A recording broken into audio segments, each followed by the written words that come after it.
Kushalnagar block Congress ಕಚೇರಿಯಲ್ಲಿ ಇಂದು ತುರ್ತಾಗಿ ಕುಶಾಲನಗರ ಪುರಸಭಾ ವ್ಯಾಪ್ತಿಯ ಕಾರ್ಯಕರ್ತರ ಸಭೆಯನ್ನ ಬ್ಲಾಕ್ ಕಾಂಗ್ರೆಸ್ ಕಚೇರಿಯಲ್ಲಿ ನಗರ ಕಾಂಗ್ರೆಸ್ ಅಧ್ಯಕ್ಷರಾದ ಜೋಸೆಫ್ ವಿಕ್ಟರ್ ಸೋನ್ಸ್ ಅವರ ಅಧ್ಯಕ್ಷತೆಯಲ್ಲಿ ತುರ್ತಾಗಿ ಕರೆಯಲಾಗಿತ್ತು.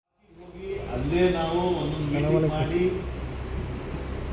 ನಾವು ಈ ಬ್ಲಾಕ್ ಡಿಎಲ್ಎಗಳನ್ನ ನಾವು ಮಾಡಬೇಕಿತ್ತು. ಆದರೆ ಯಾಕೆ ನಾವು ಇದನ್ನು ಮಾಡಲಿಲ್ಲ ಅಂತ ಹೇಳಿದ್ರೆ, ಪ್ರತಿಯೊಂದು ಬ್ಲಾಕಿಗಾಗಲಿ ಮತ್ತೊಂದು ವಾರ್ಡಿಗೆ ಹೋಗಿ ನಾವು ಯಾಕೆ ಮಾಡಲಿಕ್ಕೆ ಧೈರ್ಯ ಮಾಡಿಲ್ಲ ಅಂತ ಹೇಳಿದ್ರೆ, ಅಲ್ಲಿ ಟಿಕಾಟ್ ಆಕಾಂಕ್ಷಿಗಳು ಜಾಸ್ತಿಯಾಗಿ ಪ್ಲಸ್ಸು ಈಗಾಗಲೇ ಹಲವಾರು ರೀತಿಯ ಖರ್ಚು ವೆಚ್ಚಗಳು ಈಗಾಗಲೇ ಶುರುವಾಗಿರೋದ್ರಿಂದ ಈಗಲೇ ಅದನ್ನು ಮೀಟಿಂಗ್ ಸ್ಟಾರ್ಟ್ ಮಾಡಿಬಿಟ್ರೆ ನಮಗೆ ಖರ್ಚು ವೆಚ್ಚಗಳು ಜಾಸ್ತಿ ಆಗುತ್ತೆ ಅಂತೇಳಿ ಹಲವಾರು ಜನರ ಅಭಿಪ್ರಾಯ ಬಂದಿದ್ದರಿಂದ ಅಲ್ಲಿ ಹೋಗಿ ನಾವು ಒಂದು ನಮ್ಮ ಮತದಾರರನ್ನು ಉಳಿಸಿಕೊಳ್ಳಬಲ್ಲಂಥ ಒಂದು ಕೆಪಾಸಿಟಿ ಇರುವಂಥ ಒಂದು ಅಧ್ಯಕ್ಷರುಗಳನ್ನ BLAಗಳನ್ನ ಮಾಡಬೇಕಾಗಿರೋದ್ರಿಂದ ಒಂದು ಉತ್ತಮವಾದ ಈಗ ಈ ಸಭೆಯಲ್ಲಿ ಆಗಲಿಂತ ಹೇಳ್ತಾ ಈ ಒಂದು ಸಭೆಗೆ ಆಗಮಿಸಿ ನಮಗೆಲ್ಲರಿಗೂ ಮತ್ತೊಮ್ಮೆ ಸ್ವಾಗತಿಸ್ತಾ ನಾನು ಈ ಪ್ರಸ್ತಾಪವನ್ನು ಮುಗಿಸ್ತಾ ಇದ್ದೇನೆ. Thank you.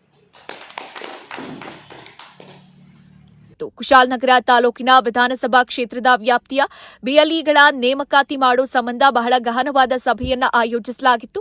ಕೇಂದ್ರ ಬಿಜೆಪಿ ಸರ್ಕಾರ ಚುನಾವಣಾ ಆಯೋಗವನ್ನ ತನ್ನ ಕೈಗೊಂಬೆ ಮಾಡಿಕೊಂಡು ವ್ಯವಸ್ಥಿತವಾಗಿ ಕಾಂಗ್ರೆಸ್ ಮತದಾರರ ಪಟ್ಟಿಯಿಂದ ಕೈಬಿಟ್ಟು ಬಿಜೆಪಿ ಮತದಾರರನ್ನ ವ್ಯವಸ್ಥಿತವಾಗಿ ಪಟ್ಟಿಗೆ ಸೇರಿಸಿ ಚುನಾವಣಾ ಫಲಿತಾಂಶವನ್ನ ಏರುಪೇರು ಮಾಡೋ ಹುನ್ನಾರದ ಮೂಲಕ ಚುನಾವಣೆ ಗೆಲ್ಲೋ ತಂತ್ರಗಾರಿಕೆ ನಡೆಸಿತ್ತು. ಇದನ್ನ ಸಶಕ್ತವಾಗಿ ಎದುರಿಸಿ ವಿಫಲಗೊಳಿಸಲು ಸಮರ್ಥ ಅನುಭವಿ ದಕ್ಷರನ್ನ BLA ನೇಮಕಾತಿ ಮಾಡೋ ಅನಿವಾರ್ಯ ಹಾಗೂ ಅವಶ್ಯಕತೆ ಇರೋದ್ರಿಂದ ಬ್ಲಾಕ್ ವ್ಯಾಪ್ತಿಯಲ್ಲಿ ಪೂರ್ಣ ಪ್ರಮಾಣದಲ್ಲಿ ಈಗಾಗಲೇ ಎಲ್ಲ ಬೂತ್ಗಳಲ್ಲಿ ನೇಮಕಾತಿ ನಡೆದಿದ್ದು, ಪುರಸಭಾ ವ್ಯಾಪ್ತಿಯ ವಿಧಾನಸಭಾ ಬೂತ್ಗಳ ಮಟ್ಟದಲ್ಲಿ BLAಗಳ ನೇಮಕಾತಿಯನ್ನು ತುರ್ತಾಗಿ ಇಂದು ಸಂಪೂರ್ಣಗೊಳಿಸಬೇಕಾಗಿದೆ ಅಂತ VP ಶಶಿಧರ್ ತಿಳಿಸಿದರು.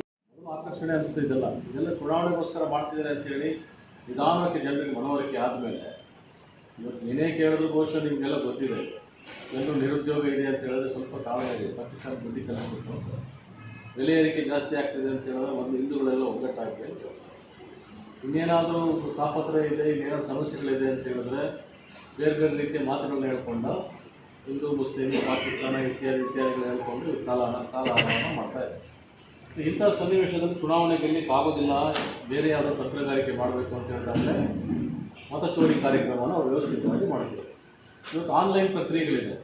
ಚುನಾವಣಾ ಮತದಾರ ಪಟ್ಟಿಯನ್ನು ಸೇರಿಸಲಿಕ್ಕೆ ಮೊದಲು ಥರ ನಾವು ಪಟ್ಟಿ ತೆಗೆದುಕೊಂಡು ಹೋಗಿ ಅಲ್ಲಿ ಚುನಾವಣಾಧಿಕಾರಿಗೆ ಕೊಟ್ಟೆ ಸೇರಿಸಬೇಕು ಅಂತಿತ್ತು. ಈಗ ಆನ್ಲೈನ್ ಪ್ರಕ್ರಿಯೆಗಳು ಆರಂಭ ಆಯಿತು. ಆನ್ಲೈನ್ ಪ್ರಕ್ರಿಯೆಗಳನ್ನು ಅದೆಷ್ಟು ದುರುಪಯೋಗ ಮಾಡಿಕೊಂಡಿದ್ದಾರೆ ಅಧಿಕಾರಿಗಳ ಮೂಲಕ.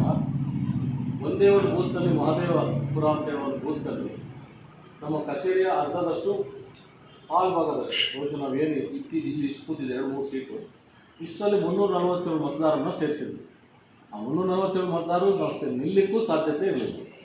ಅಲ್ಲಿನ ಸ್ಥಳೀಯ ಮತದಾರರು ಕೇವಲ 4-5 ಜನ ಬಿಟ್ಟರೆ ಉಳಿದೆಲ್ಲವರು ಯಾರು ಅಂತೇಳಿ ಆ ಓನರ್ಗೂ ಗೊತ್ತಿರಲಿಲ್ಲ. ಮತದಾರರ ದಿನ ಮಾತ್ರ 347 ಕೂಡ ವೋಟ್ ಆಗ್ತಿತ್ತು. ಇದನ್ನು ಸಾಕ್ಷಿ ಸಮೇತ ರಾಹುಲ್ ಗಾಂಧಿ ನ್ಯಾಷನಲ್ ಮೀಡಿಯಾಗಳ ಮುಂದೆನೇ ಇದನ್ನು ಸಾಕ್ಷಿ ಸಮೇತ ತೋರಿಸಿದ್ರು. ಅಷ್ಟು ಮತದಾನ ನಡೆದಿದ್ದು ಕೂಡ ತೋರಿಸಿದ್ರು. ಆ TV ಕೂಡ ಆ ಸ್ಥಳಕ್ಕೆ ಬಂದು ಹೋಗ್ಬಿಟ್ಟು ಆ 347 ಮತದಾರರಿದ್ದಾಗ ಆ ಓನರ್ನು ಕೂಡ ಮಾತಾಡ್ತಾರೆ. ಯಾರಿದ್ದಾರೆ ಏನಿದ್ದಾರೆ ಗೊತ್ತಿಲ್ಲ, ಆದರೆ ಬಂದು ಮತದಾನ ಮಾಡಿ ಹೋಗ್ತಾರೆ ಅಂತ. ಸೊ ಈ ರೀತಿ ವ್ಯವಸ್ಥಿತವಾಗಿ ಇಂಥ ಮತದಾನ ಪಟ್ಟಿಯನ್ನು ಸೇರಿಸಲಿಕ್ಕಿರೋದು ಬೆಲ್ಜಿಯಂ ಮಹಿಳೆಯಲ್ಲ, ಹರಿಯಾಣದಲ್ಲಿ. ಇದೇ ಸಂದರ್ಭ ಕುಶಾಲನಗರದ ಕಾಂಗ್ರೆಸ್ ಯುವ ಘಟಕದ ಅಲ್ಪಸಂಖ್ಯಾತರ ಅಧ್ಯಕ್ಷ ಇರ್ಫಾನ್, ಪುರಸಭೆ ಮಾಜಿ ಸದಸ್ಯ ಶಿವಶಂಕರ್, ಪುರಸಭೆ ಮಾಜಿ ಸದಸ್ಯ ಕಲಿಮುಲ್ಲಾ, ನವೀನ್, ಚಿರಂಜೀವಿ, ಆದಂ ಮತ್ತಿತರರು ಉಪಸ್ಥಿತರಿದ್ದರು.